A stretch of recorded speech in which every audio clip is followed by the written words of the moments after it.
nnyo kuba ensuwa esobola okuzikira oba olina okumakinga sure nga tejjudde nnyo ate bweba ekutte nnyo n'oyiwako kwevu oba osenye ente makinga sure nga waliyo ebbugumu bulungi nga bwetaala tebulina kwetuuma kifo kimu bulina kuba nga butambula bwetaala nga tebwetuuma kuba bwe bwetuuma buba bukulaga nti empewo mweri naye buba butambula buba bukulaga nti temperature eri okay. Manya ntya nti buluda yange etuukiridde eteredde terina buzibu bwonna? Okumanya nti eteredde olaba nga bwetaala nga tebwetuumye mu kifo kimu wabula buli kutambula buli kakooko kali kunywa amazzi kali kulya. Naye olaba nga bwetuumye mu kifo kimu awo wabeerawo obuzibu nti bukola ki buli kuwulira mpewo ate bwe buwulira empewo buba bwerinnyirira ne bufa kati awo oba olina okubeera kumpi nomakinga sure zikola ki zirina buli kyezaagala. Ya ampuliriza tukyali ffenna ku mukutu gwa 10.7 Mama FM ddoboozi ly'ogwanidde okuba nga owuliriza. Tutunuulidde enkoko ennansi. Koko nnansi olaba tuyise mu mutendera gwa buluda kubanga togitadde na maama waayo kitegeeza olina okugirabirira nga omwana. Bintu ki byetalina kubuusa maaso oba byetaagisa ennyo mu buluda yaffe eno? Esebe ebintu byetalina kubuusa maaso ng'ate byetaagisa nnyo oba olina okubeera kumpi ne makinga sure ebbugumu terikendeera makinga sure buli amazzi lwe gaggwamu mu drinka oba olina okufulumya drink eyo n'ogyoza bulungi tutera kukozesa ne ka liquid soap ogikuta bulungi n'ako ka liquid soap ne ka steel wire kano akakuuta bulungi n'etukula n'oteekamu amazzi n'ozaayo. N'ekirala olina okubeera ne biosecurity. Eyo biosecurity gye tugamba tolina kuyingizaayo engaato. Oyinza okuba nga oyinza okugulayo ebigaato byo nga byakwambalira mu nkoko munda ng'obirekayo oba oyinza okufuna eddagala like disinfectant n'oteeka ku mulyango nga gwe buli lw'ogenda okuyingirayo osooka kulirinnyamu. Ebyo ebibiri. Obuyonjo bwe tulina okuteekako ennyo essira. Obuyonjo bwe busalawo agenda okulunda n'atagenda kulunda. Muyonjo nnyo kuba kati obukyafu obwo bwe butambuza obulwadde buli wokoma okugayaala na butafaayo butayonja enkoko ziba zigenda kulwalako zife.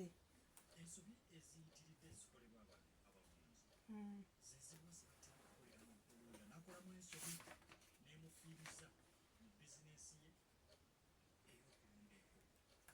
ey'okulunda bugayaavu nakutuma n'otuula wali n'oyita omwana n'omugamba genda olabe oba waliyo omuliro. Omwana ne wasangayo nga muliro mutono ajja kukomawo akugambye nti gyeguli naye gwe mwenyini ojja kugenda otegeera nti guno omuliro mutono kanyongeremu amanda. N'ekirala kiri kye ngambye obutayoza drinka n'ogamba eno drinka ekyatukula ng'ogirabisa maaso tomanyi nti obuwuka tosobola bulaba n'amaaso. Oba olina okugifulumya drinka eyo ogyoze gwe buli bw'oba nga ogenda kukyusa mazzi oba olina okwoza eyo drinka. Ate n'ekirala oba tolina kuteekamu mazzi mangi oteekamu amazzi gezigenda okumalamu matono nga tegalina kubeeramu ne geefumba oba otaddemu eddagala ne lifuuka butwa. Oba n'oteekamu amazzi matono engeri gye mubeeramu ensuwa amazzi ago gagenda ne gabuguma. Kati oba otaddemu amazzi ku makya emisana oba olina okukyusa n'oteekamu amazzi malala. Then akawungeezi ng'ogenda kuziwa amazzi g'okunywa ekiro oba olina era okukyusa n'oteekamu amazzi amalala. Zirina kubeera nga zirya nga zinywa paka kumala mu mwezi gumu.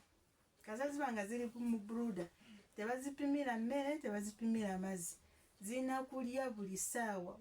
Bizinesi twagala zifulume mangu wano tuba tuli kukola ssente tetwagala kulwawo tuba tuli kukola ku mutendera gw'abano b'enkoko enzungu naffe tuba tuli kukola ssente nga tetwagala zirwewo.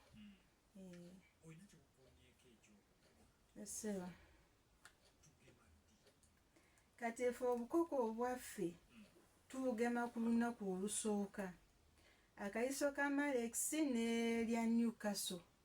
Kati awo ne tugema omulundi ogwokubiri tugema Gombolo, ogwokusatu Gombolo owokubiri, then ogwokuna ne tugema Newcastle IB. Awo ne zifuluma. Omuntu alina tageti ya kulundaho kw'ey'omwezi aba agema mirundi 3 ku 4 ne zifuluma. Naye agenda ozirunda zibeere ku faamu paka kuko bagigema paka weenaava ku faamu. Bagigema Newcastle IB ne Newcastle nga buli mwezi omulunzi aba alina okugema obutalumbiwa kirwadde.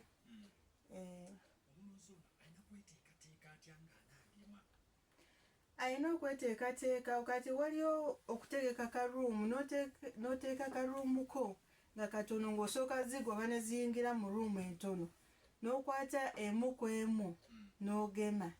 Kati waliyo abatabimanyi abatya bapangiza, oyinza okusasula omukugu oba omusawo najja n'akugemera. Naye bw'oba ogenda kugemera okwo toziwa ddagala olwo olunaku. Oba tolina ziwa ddagala oba kati olw'enkya oba toziwa ddagala. Iye, naye enkoko endwadde oba tolina kugigema. Kati jjukira oba tolina kugiwa ddagala, tosobola kubanga eri ku ddagala n'ogigema. Oba olina okusooka n'ogigema n'olyoka ogiteeka ku ddagala, awo nga si ndwadde. Kati woba omaze okugema, woba ogenda kugema, katugabe tugenda kugema nkoko ennamu.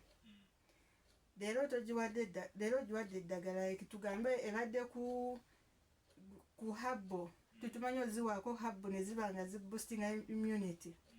Kati n'okoma leero ogiwa habbo, enkeera n'ogigema. Kati olunaku lw'okoze eki, lw'ogenda okugema n'otagiwa ddagala, kati enkeera n'ogiwako ka vitamiini. Ka vitamiini ako ne kagiyamba okuva mu stress. Jjukira ogigema obeera ogenda zigoba ozikwatirira, kati awo oba ozistressinga.